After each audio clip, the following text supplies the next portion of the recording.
All right, first question to Alex Bozich. Hey, Coach. Good morning. Hope you're doing well. And you? Other night on the radio show with Fish, you were talking about just the importance of holding serve at home. How big of an emphasis, kind of just embracing that with your team and getting them to take pride in home court advantage has there been the last couple of days? And I'm also curious. You talked about in the NBA, you had some teams that were really good at home. What do you think goes into having a good home court advantage? Well, I mean, again, if you're talking about winning at a high level, and if you're talking about trying to win the Big Ten, you can't lose at home. I mean, I go back over the history of, back in the days with Coach Knight, we rarely lost games at home. And, if you're talking about establishing winning ways, you got to win on your floor. And it's the same way in the NBA. You can't, lose half your games at home and think you're going to make the playoffs in the NBA. It doesn't work like that. So you got to, that was the first thing when I took this team over. From day one, I told them, guys, we got to win at home. And we'll figure the road out when we get out there. So, and so far we've done what we've said we were going to do. Ohio State's next. We got to win at home. Kevin. I'm curious, obviously the rebounding disparity, I know that bothered you in the Penn State game. What have you done maybe this week to emphasize that? I know some coaches sometimes put bubbles on baskets and so forth, or how do you get that aspect and that physicality kind of back heading into this game? Well, you must have been in our practice then yesterday. Because, we put you put the bubble up and you get after it. You make guys, block out and rebound the ball. They don't like it, but hell, it's, I thought that was the difference in the game the other night. That one possession, I think we gave 3-4 offensive rebounds. And, we haven't been beaten on the boards this season. And, and this not taking anything away. They're not a really big team. So, Ohio State is a big team. I mean, they got big center and a big power forward. So, we're going to have to block out and rebound the ball if we're going to even have a chance in beating them. Alec. Hey, Coach, you've talked a lot about obviously getting more shots for Parker and Miller. Coming into this season, you talked and emphasized a lot about how the offense was going to be a work in progress. Are there one or two keys on the offensive end that you maybe thought would be farther along up to this point that aren't currently? Well, again, our pick and roll offense is not where I want it to be. We're not getting a lot out of that right now. And, we get it in spurts. Where we've been good offensively is really getting stops and deflections and things of that nature where we've gotten out and got early, buckets that way. Rim runs where we've able to take advantage of trace and race running the floor.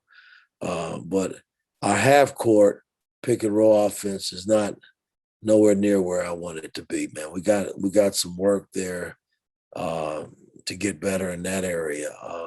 So again, some of our half court sets, I think out of timeouts, we've been pretty good, because we're able to set and draw up stuff when teams don't zone us.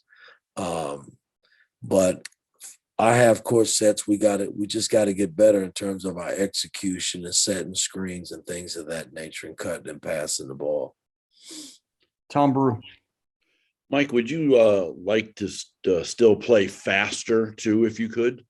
Yeah, I think that's the whole thing. And, when we're at our best is that we're getting stops, deflections, and we're getting up and down the floor where, we're getting, quick strikes is what I call them, buckets over the top behind the defense and where we're spraying it around getting 3-point shots early. But, you got to get stops, that's the name of the game. And, I thought in the Penn State game, I thought our defense was solid. It wasn't too bad. I didn't like how we guarded our pick and roll coverage. And then the fact that we got smashed on the boards, that was the difference in, winning that game. And You know, right now, you know, I think we're at a point we just gotta, you know, we gotta play a perfect game. We gotta, not perfect, but we gotta play 40 minutes, man. We can't play 38, 39 minutes. And that was a winnable game the other night again. And we just didn't, you know, we didn't make the plays and they did coming home.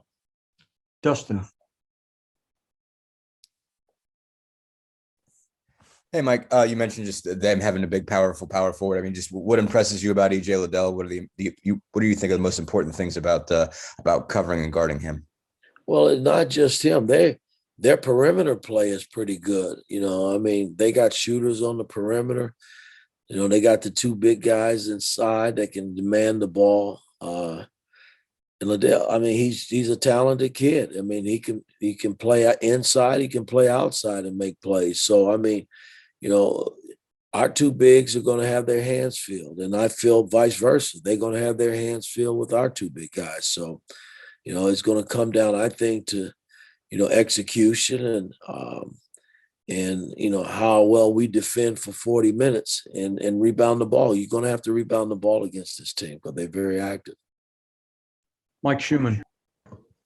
Yeah, hey coach. Some of the guys on your team here have been through this Big Ten grind where it didn't go so well. I'm just curious, you know, kind of what the mood of the team has been the last couple of days, and if you had to do anything special to kind of make sure that they're not getting down and staying focused. Well, again, you know, you lose a game like Penn State and you get some heads hanging and stuff, but you can't hang your head. The Big Ten is not going anywhere. You know what I'm saying, guys? I mean, it's what it is, and you can't reflect on what happened in the past. And, you know, that's easy to do, man, you know, and it's my job to try to keep them from that. And, you know, that's what we're fighting right now. You know, I mean, this team struggled in the Big Ten last year, and I'm trying to get them over the hump where we're not struggling. You know, we're not playing bad basketball, but again, you know, the Wisconsin, Penn State were both winnable games. I got to get them over the hump in those games, and we just got to keep grinding, practicing, watching film and learning, and everybody's got to be committed, man. I mean, that's the only way you're going to get out of the rut that you've been in. Mike Pegram. Trey Galloway, is he ready to go tomorrow? And what does he provide that maybe you've been missing?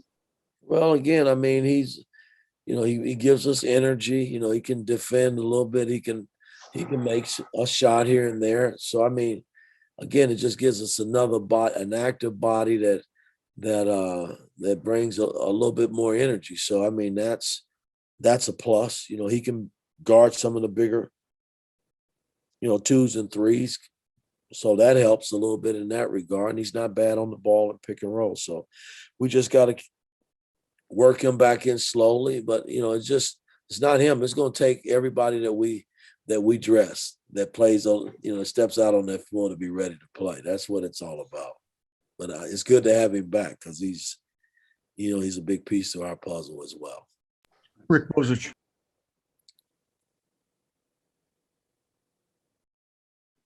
Mike, you mentioned the Wisconsin and Penn State games, and Syracuse as well, were all games you guys could have won but didn't. Is there one common theme in them? Is it just the belief? Is it just having that one guy to go out and make plays when you really need to play? What do you think is the reason? I think what you just said is believing that you can win. You know, I mean, this team is, you know, has been stuck in a rut a little bit, and you know, we got to get them over. I truly believe if we had won the Syracuse or the Wisconsin game, they're in a different light. You know, they thinking totally different, you know, and, you know, we didn't win them. So, you know, again, we got to figure out how to stay where we are at home. And then next time we back out on the road, we got to figure eventually I think we'll break the ice. That's what I'm hoping, because this team needs it. You know, I mean, these guys, you know, they've had some tough go at it, you know, in the past, and you know, they get down on themselves a little bit. It's my job as the coach to try to keep them up and keep them ready to play. Okay, last question, Dustin. Mike, you mentioned just the half-court offense earlier. What's it seems like you obviously have placed a lot of emphasis on Trace doing a good job of passing out of the double team. Are teams changing how they're doubling him? I guess, are they changing who they're doubling him with? And is that why it's harder to find Parker and Miller? No, not really. I think they're just staying home and saying, Trace, it's okay to beat us. I mean, you think about in the Penn State game, I mean, hell, he had 18 looks down there. I think he shot one jump shot. And he had a lot of good shots around the rim that he didn't finish. So I mean, uh, and that wasn't from double teams. I mean, he was before the double team even got there. He was beating the double teams a lot, so they pretty much stayed home on Parker and Miller, and said, "Okay, Trace, see what you got." I mean, and hey, a bucket or two here or there, that's a different ball game as far as I'm concerned. I mean, he missed a few little bunnies down there, but he made some for us to keep us where we needed to be. I mean, but he's been double teamed, guys, from the low side. He's been doubled from guys cutting and coming back. He's been doubled just from the ball throwing into him. When we enter, the team enters the ball, they just come from the ball and double. I mean, he's seen all kinds of looks in that regard. But I wouldn't leave Miller or Parker either. I mean, they're shot makers. So I mean, I thought Penn State did a good job in terms of saying, all right, Trace, you got to beat us. And we missed some good looks. I mean, he had some good looks down there. I even thought the last play we went to him was a good shot for him.